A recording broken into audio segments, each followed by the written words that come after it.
मित्रों, नमस्कार।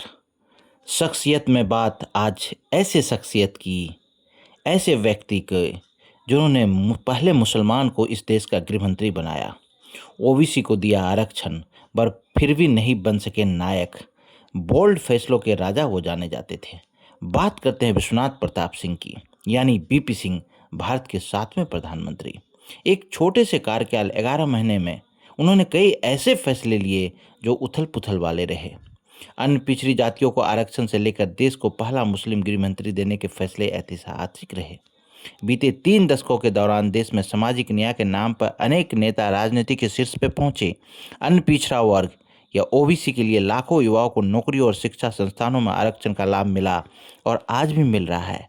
लेकिन राजनीतिक विडंबना देखिए, इसका से उस शख्स को कभी नहीं मिला जिसकी वजह से ये संभव हुआ। ये शख्स थे विश्वनाथ प्रताप सिंह, यानी बीपी सिंह।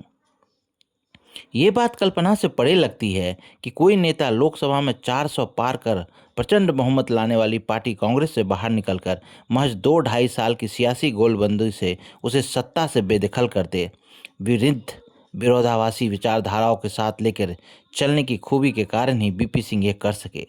कांग्रेस को हराने के लिए उन्होंने जो राष्ट्रीय मोर्चा बनाया था, उसमें टीडीपी, डीएमके और असम गण परिषद जैसी क्षेत्रीय पार्टियां शामिल थीं। उन्होंने राष्ट्रीय सुरक्षा और बोफोर्स तोप सौदों में दलाली जैसे भ्रष्टाचार के मुद्दों पर ऐसी जमीन तैयार की कि भाजपा और वामपंथी पार्टियां जैसे दो धुर विरोधी वैचारिक समूह भी उनके साथ आ जुटे। उनके बाहरी समर्थन से केंद्र में सरकार बनी और बीपी सिंह देश के 8वें प्रधानमंत्री के तौर पर गद्दी पर आ बैठे। भारतीय राजनीति में यही वो टर्निंग पॉइंट भी था जहां से कांग्रेस की कीमत पर भाजपा का विस्तार होना शुरू हुआ। बीपी सिंह के कई प्रशंसक उन्हें मांडा के राजा कहते थे, लेकिन दरअसल में वो दुस्साहसी फैसलों के राजा अधिक साबित हुए। राजीव गांधी सरकार में वित्त मंत्री रहते हुए उन्होंने कर चोरी के खिलाफ मुहिम शुरू कर दी।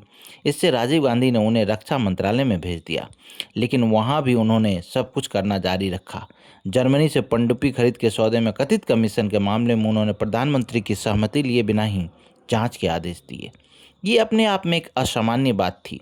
बाद में सरकार को बकायदा एक आदेश जारी कर इसे रद्द करना पड़ा। इस पर बीपी सिंह इस्तीफा देकर कांग्रेस से बाहर निकल गए।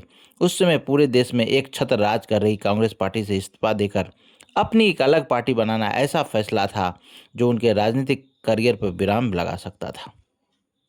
बहरहाल बीपी सिंह ने प्रधानमंत्री बनने के बाद भी कई चौंकाने वाले फैसले लिए। इनमें एक था कश्मीर के मुस्लिम नेता मुफ्ती मोहम्मद सईद को देश का गृह मंत्री बनाना। ये पहला और आखिरी मौका था जब गृह मंत्रालय किसी मुसलमान को सौंपा गया।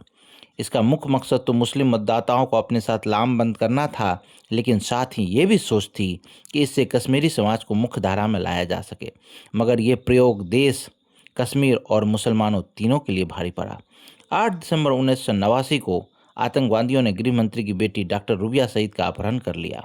उनकी रिहाई के बदले में 5 आतंकवादी को छोड़ना पड़ा और ये एक अभूतपूर्व रक्त रंजित दौड़ में भारत को धकेल दिया था। ओबीसी आरक्षण का लाभ ले रही आज की पीढ़ी में से शायद कई लोग इसके पीछे के सियासी घटनाक्रम से पूरी तरह वाकिफ न हो। अगस्त 1990 में वीपी सिंह ने मंडल आयोग की धूल खारी रिपोर्ट को अचानक संसद में पेश कर दिया। इससे ओबीसी वर्ग के लिए केंद्र सरकार की नौकरियों में आरक्षण के रास्ते खुल गए। आज देश भर की सरकारी नौकरियों तथा शिक्षा संस्थानों में ओबीसी आरक्षण कमोबेश लागू है और कोई भी दल इसका विरोध करने की सियासी हिम्मत नहीं रखता है।